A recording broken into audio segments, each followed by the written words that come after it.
Assalamualaikum warahmatullahi wabarakatuh. Waalaikumsalam warahmatullahi wabarakatuh. Alhamdulillahilladzi hadana lihada wa ma kunna linahtadiya laula an hadanallah.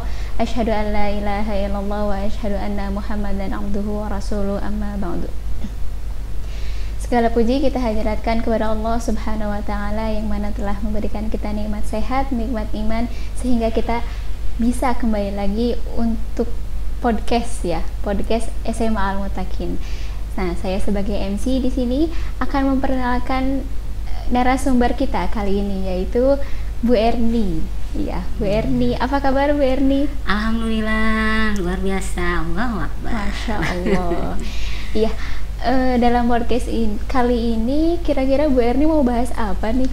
Ya, insya Allah kita akan membahas tentang akidah, korelasinya dengan akhlak, ya, atau yang sudah biasa kita ada di mata pelajaran mungkin ya, akidah, akhlak. Nah, itu korelasi antara akidah dan akhlak. Oh, gitu. Masya Allah. Berarti pantesan ada pelajaran akidah akhlak karena akidah dan akhlak itu saling berkolerasi ya Bu Erni ya. Oh, Masya Allah. Kalau boleh tahu akidah itu apa sih Bu? Ya. Oke, kita bahas satu persatu ya. Kalau akidah itu secara bahasa ada dua. Satu ada al-aqdu, artinya ikatan. Yang kedua ada mengambil dari i'tiqad, artinya kepercayaan hati atau keyakinan. Secara istilah, akidah adalah prinsip-prinsip dasar keyakinan seseorang untuk menjalani kehidupan beragama, yaitu akidah gitu ya. Secara bahasa ada dua, yaitu al-aqdu, ikatan, yang kedua al-i'tiqadu, kepercayaan hati atau keyakinan. Jadi menurut istilah keyakinan atau keimanan, kepercayaan seseorang yang kepada tingkah laku ya, pada tingkah laku atau dalam menjalani kehidupan beragama. Masya Allah. Kalau akhlak sendiri? Ya, kalau akhlak adalah bentuk jamak ya dari kata huluk, artinya tingkah laku atau perilaku seseorang. Itu secara bahasa. Kalau secara istilah artinya kesadaran seseorang untuk bertingkah laku ya. Jadi secara sadar untuk melakukan sesuatu. Itu secara istilahnya. Jadi kolerasi antara akidah dengan akhlak sendiri itu bagaimana Bu? Ya, jadi ketika keyakinan seseorang mempunyai keyakinan umpamanya terhadap keimanan, ya maka di sini saya akan bahas bahwa keyakinan di dalam Islam itu atau akidah di dalam Islam itu mencakup kepada ketauhidan gitu ya, atau ya istilahnya adalah rukun iman. Jadi ketika seseorang meyakini rukun iman yang ada 6 itu, satu iman kepada Allah, kepada malaikat, 3 kepada kitab, kepada Rasul, kemudian hari akhir dan qadar. Ketika seseorang meyakini yang rukun iman itu, maka dia akan mengaplikasikannya kepada kehidupan sehari-harinya. Jadi seseorang akan terlihat, keyakinan seseorang akan terlihat dengan kita melihat perilakunya, melihat tingkah lakunya.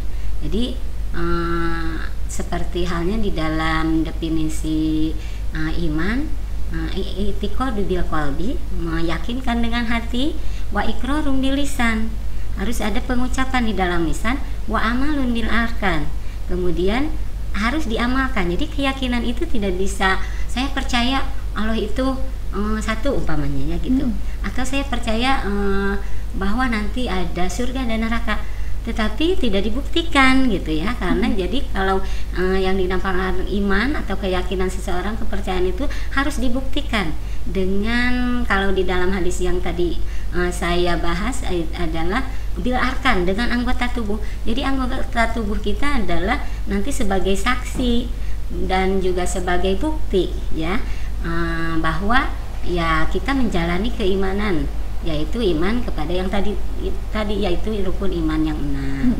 Begitu. kalau misalnya sekarang itu dengan akhlak ya Bu ya, akhlak itu kan ada berapa macam tuh Bu? Ya. Akhlak itu kan tadi artinya perilaku seseorang ya. Perilaku seseorang itu ya ada dua, atau akhlak itu ada dua. Ada akhlak mahmudah, artinya akhlak yang terpuji, dan akhlak mazmumah, artinya akhlak yang tercela. Ketika seseorang manusia itu tiap diri manusia itu didampingi oleh, ya kita sebutkan didampingi, maksudnya di dalam seseorang itu, individu itu ada didampingi malaikat dan didampingi sekaligus oleh syaitan. Jadi di sana kan kalau malaikat artinya karena kita yakin ya, kita yakin setiap manusia itu akan ada didampingi malaikat, karena malaikat akan mencatat segala amal perbuatan kita, sekecil apapun akan tercatat dan nanti akan dipertanggungjawabkan di hari akhir. Kemudian kita juga didampingi oleh yang namanya syaitan. Ya, kalau setan cenderungnya kepada yang akhlak yang tidak baik gitu, karena itu sudah janji syaitan bahwa dia ketika diusir dari surga, dia akan pokoknya akan membawa manusia sebanyak-banyaknya kepada neraka gitu ya. Itu sudah janji kekesalan gitu ya.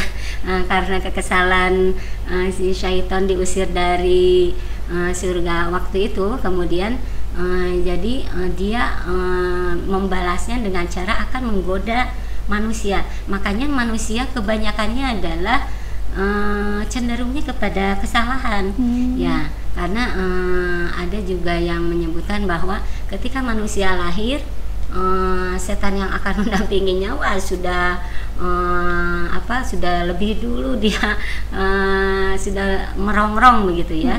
Ada yang setan yang tidak, karena setan tidak tidak mati-mati, sedangkan manusia ada matinya. Jadi sekiranya satu manusia lahir maka sudah dirongrong oleh bahkan ada keterangan lain bahwa bagaikan aliran darah.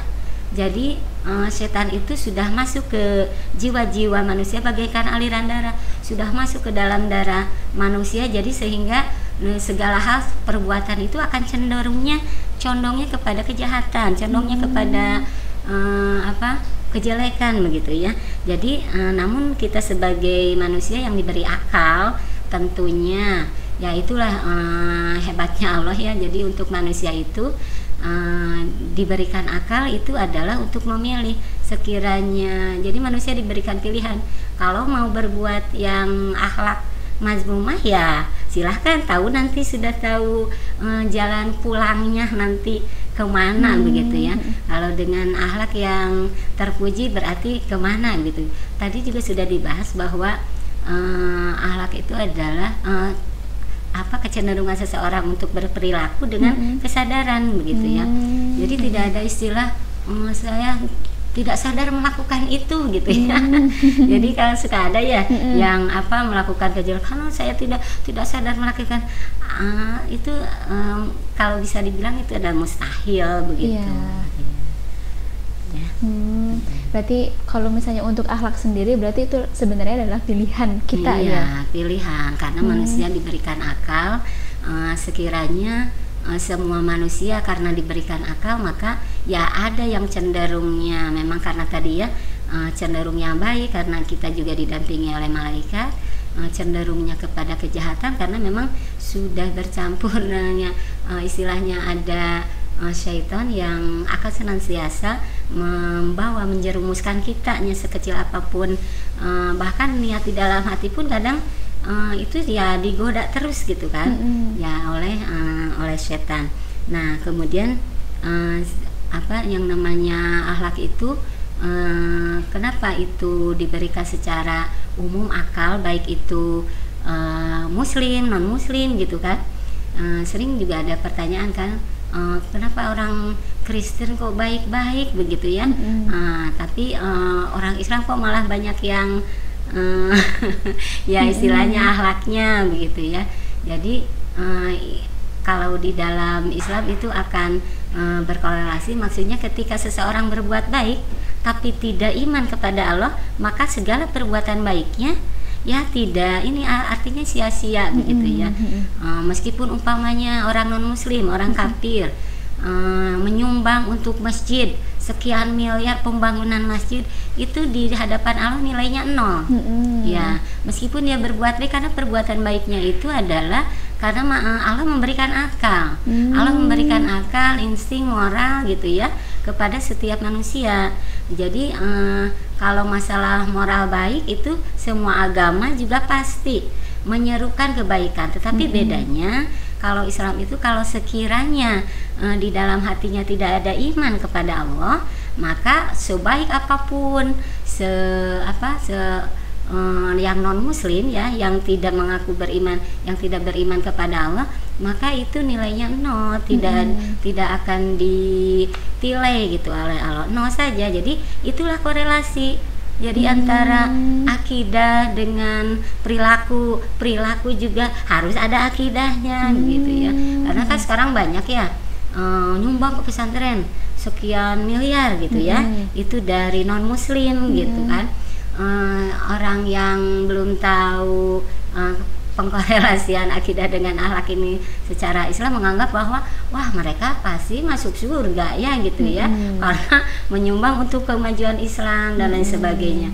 Tetapi ya di dalam Islam itu sudah jelas bahwa ketika dia bermoral sebaik apapun, beretika sebaik apapun, tidak pernah melakukan kesalahan umpamanya menyakiti orang lain dan lain sebagainya, tetapi tetap di hadapan Allah nilainya akan 0 ketika dia tidak mempercayai kepada rukun iman itu. Masya Allah. Kemudian ada nggak sih Bu, jadi hadis yang menjelaskan tentang ini, tentang akhlak ini Bu? Ya, salah satu hadisnya yaitu diterima dari Abu Hurairah, riwayat dari Bukhari dan Muslim. Maka yu'minu billahi wal yaumil akhir falyakul khairon aw liyasmut, wa man kana yu'minu billahi wal yaumil akhir falyukrim jarahu, wa man kana yu'minu billahi wal yaumil akhir falyukrim daifahu. Jadi man kana yu'minu billahi wal yaumil akhir, barang siapa yang beriman kepada Allah dan hari akhir, ya, dikaitkan kepada Allah dan hari akhir. Dan hari akhir ini maksudnya adalah ketika seseorang meyakini hari akhir, ya jelas dia harus meyakini Allah. Ketika dia meyakini adanya Allah, maka sudah jelas dia di hari akhir pasti akan dilakukan pertanggungjawaban. Jadi yang 6 rukun iman itu tidak bisa dipisahkan. Ketika ini menyebutkannya hadisnya adalah hanya Allah dan hari akhir, itu maksudnya mah dari Allah, malaikat, kitab gitu sampai ke hari akhir gitu ya. Sampai koda dan lain sebagainya. Nah, itu fal yakul khairun aw liyasmut, maka berkatalah yang baik atau diam ya. Jadi orang yang berkata atau berkata yang baik-baik saja begitu ya, atau lebih baik diam saja ya. Orang yang diam saja, pendiam, bukan berarti dia tidak berakhlak, bukan berarti dia tidak mau bergaul, mungkin dia menjaga lisannya karena dia yakin kepada hadis ini. Nah, dengan yakin kepada hadis ini berarti kan dia iman kepada Rasul gitu kan, karena hadis itu datangnya dari Rasul. Jadi ke rukun iman 6 yang rukun iman yang 6 itu ya ini saling berkaitan gitu ya. Jadi barang siapa yang beriman kepada Allah dan hari akhir, maka dia harus bisa menjaga ucapannya, menjaga lisannya atau diam begitu ya.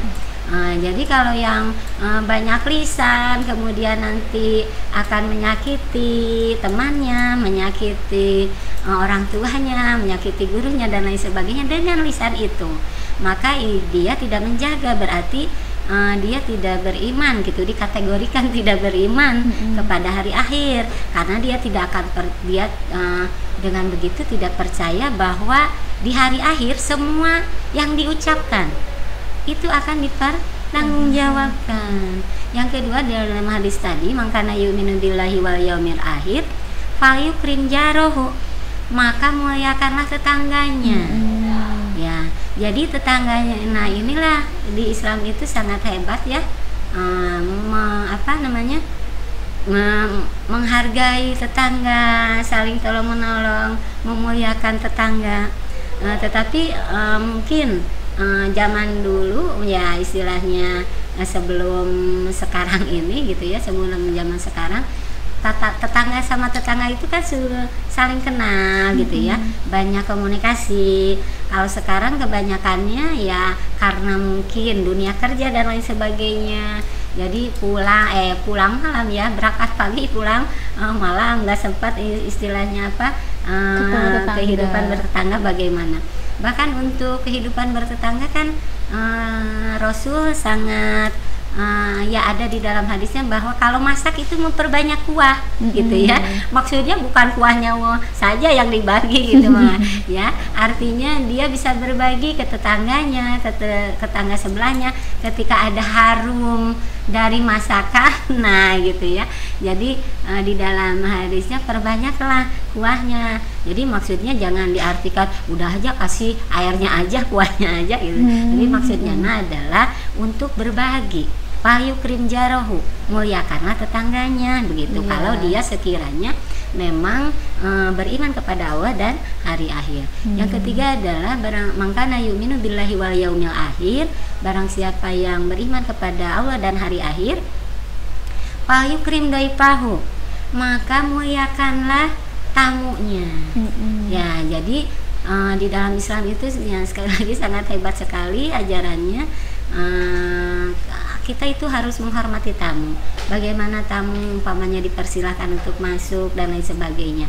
Tetapi juga ketika ada perintah untuk menghormati tamu, maka ada aturan juga ketika bertamu begitu kan ya. Jadi ada itulah hebatnya Islam, universalnya Islam gitu, dari ketika menghormati tamu, ada juga adab untuk bertamu ya, dan lain sebagainya. Masya Allah.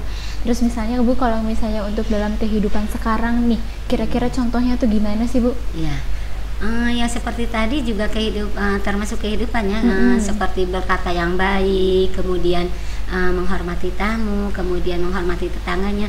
Nah ini yang sering di kita adalah yang sering salah paham. Kita menyebutkan bahwa yang penting mah kita beriman kepada Allah.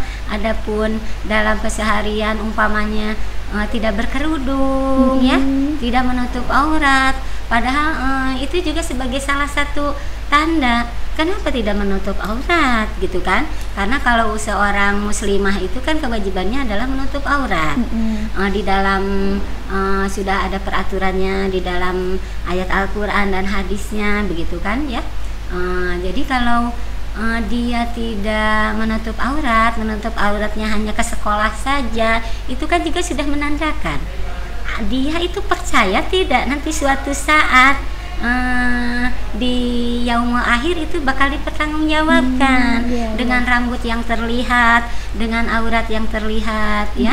Maka itu salah satu contohnya untuk ke anak-anak kita ya. Jadi ketika berkerudung atau menutup aurat hanya di sekolah saja gitu. Nah, maka itu belum mengaplikasikan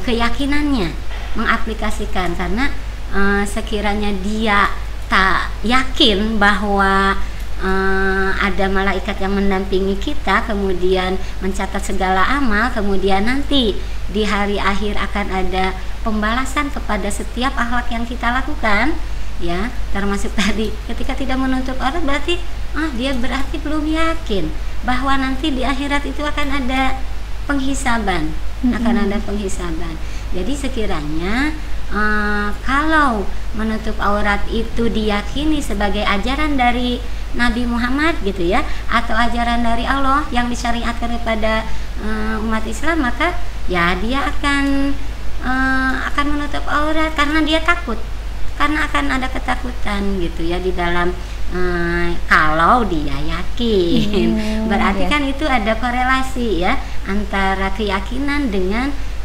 perilakunya sehari-hari. Begitu sekali. Ya, berarti mungkin kesimpulannya adalah tadi akidah, akhlak. Jadi kalau misalnya akidah kita kuat, insya Allah akhlak kita juga bagus, mahmudah gitu ya Bu. Tapi kalau misalnya kita akhlaknya baik tapi tidak punya akidah atau tidak punya keyakinan, kemungkinan kebaikan-kebaikan kita tuh sia-sia. Nah, seperti itu ya Bu ya. Nah, mungkin untuk yang terakhir, pesan Ibu untuk siswa-siswi kita di Al-Muttaqin itu apa Bu? Pesan dari Ibu mungkin ya, kita harus membuktikan, mengaplikasikan keyakinan kita di dalam kehidupan sehari-hari, yaitu dengan cara mengikuti syariat-syariat yang telah ditentukan oleh Rasul. Karena di dalam surat Al-Ahzab ayat 21, kita itu idola kita, contoh kita adalah Rasul. Laqad kana lakum fi Rasulillahi uswatun hasanah. Jadi Allah telah memberikan satu contoh untuk dicontoh umat Islam, itu adalah Nabi kita, yaitu Muhammad Shallallahu Alaihi Wasallam.